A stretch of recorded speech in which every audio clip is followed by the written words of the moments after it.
So here is the Razer Basilisk version 3 mouse along here that you'll notice and see once I plug it in. It's a paracord style USB cord, which most Razer products nowadays have.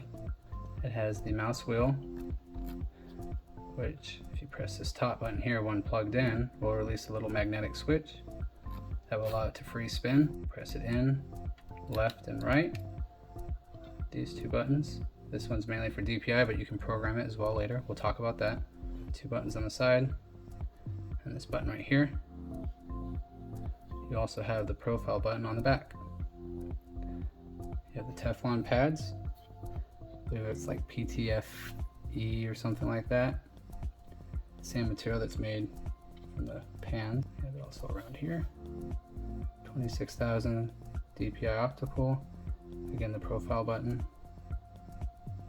And of course your two main left and right buttons. The mouse has a textured plastic material for the fingers in the center area right here. You have your Razer light, which then you have your rubber grips on each side, and they are a honeycomb pattern. This mouse feels light and nice in your hand. I have about a medium sized hand and it fits pretty nicely. Some plastic here. Overall nice feel.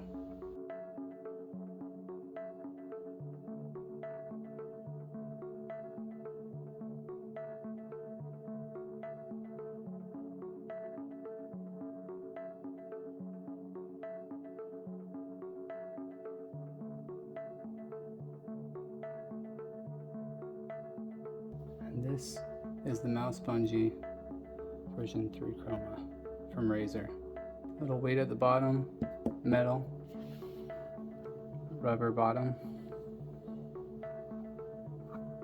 light, 360-degree chroma light, two springs that run up to the silicone tip piece. This part is metal. You have these two little rubber clips here, and you have this little silicone groove for the cord. Let's put the wire or the cord in. Now when you do this, I'm going to put a little bit of pressure here, and then you just kind of slide the cord back a little bit and it'll pop right into place. And for the silicone tip here, you just kind of spread it apart and it'll go right in. And then you just kind of lightly adjust it to whatever length you feel you need. Okay. It feels really nice and solid. You have the Razer logo right here on the base. It doesn't glow, unfortunately. It'd be nice if it did, but it doesn't. Other than that, it feels really nice. Cord in the back, really long, and it's the paracord as well. Same style as the mouse. So the cool mouse is pretty flexible. Doesn't really resist. Alright everyone, so this is Synapse again, the software that runs the Razer products. So today we're going to focus on the Razer Basilisk version 3 and the Razer mouse Bungee version 3 Chroma. So we'll click into the Razer Bungee since this will be pretty quick. You can adjust the brightness here.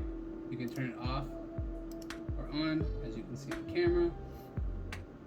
Switch off lighting and display, so when the display is turned off, the lighting will turn off, or you can leave it on. And then you have your effects. You can just do a standard quick effect, or you can do the advanced and go into Chroma Studio and totally customize your device. That's really all there is for the mouse Bungee. So quick and sweet. Now let's jump into the mouse. You can go back to the Synapse homepage and click your device, or you can go across here. I'll just click here. If you click right here, you can go to all your profiles that you want to set up for the mouse. Of course, you have 5, as you can see. You can name them all, and you can set them up for whatever game you're playing, or if you're streaming, or whatever it is that you want to do. You can customize the buttons and quickly select that profile button here and switch through them. So the hypershift function comes in effect right over here. Right now we have it in standard. This shows all your standard button layouts and what they do. But if you go over here and go to hypershift, you can change these to something else or set them up to do something else, which essentially gives you go from 11 buttons to 22 buttons. You double the amount of buttons you have on the mouse. So it gives you a little bit more customization in regards to what you can do in game or streaming or whatever it is you're doing on your PC. So then you have your wheel functions right here. You can do scroll acceleration, so the faster you spin it, the quicker it'll scroll. You also have your scrolling mode, the tactile, which is like right now. You can hear, you can feel it and hear it, and it only spins so much. Then if I press this button right here, I don't know if you can hear that.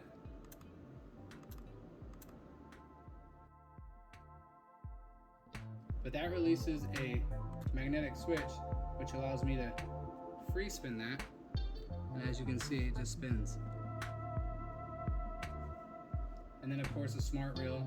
If you do this, you can click it and it'll automatically shut it off if you spin it fast and then relock it. So it'll stay tactile when I do it like this, but then if I flick it, it'll automatically click off and then click back on when it stops. So that's the customization tab up here. Then we go to performance. This is where you can set your DPI for your mouse, whatever you want. It goes up to 26,000. I don't know where you would use that much, but most games stay around 600 to 800 in this area. But again, you can set it. You can set the number of stages here. You can go here and max it out. So again, this is your DPI button right here. Then you have your polling rate up here, and then you can go into mouse properties, which is in Windows. So we're gonna skip over the lighting section and go straight to calibration. Now, in the calibration section, you can either set it to automatic, and it'll set the sensitivity of your optics on the mouse, so that way, it'll track smoothly and you won't have any glitches or lagging. Or you can click the manual calibration, and you can add a Razer surface, which I have the Razer Goliath, so we're gonna go Goliath Chroma. Here we go. I had the extended edition, but it's the same material. What they did was they went through and tested the mouse on all these different mouse pads and decided what settings were best for each mouse pad. So if I click here and calibrate, it's gonna have its preset calibrations put in for my mouse, and it will have the best or most optimal tracking for this mouse. In regards to the lighting, it's just like, this first part is just like the Bungee we just talked about. You have your brightness. You also have your quick effects and advanced effects. Again, we're gonna go into that soon.